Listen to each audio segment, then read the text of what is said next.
Alhamdulillah, hari ini masih bisa melangkahkan kaki lagi untuk bekerja dan berikhtiar mendapatkan ridho ilahi.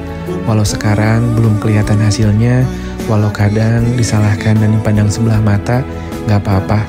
Allah tahu perjuanganmu, Allah tahu pengorbananmu, Allah tahu lelahmu.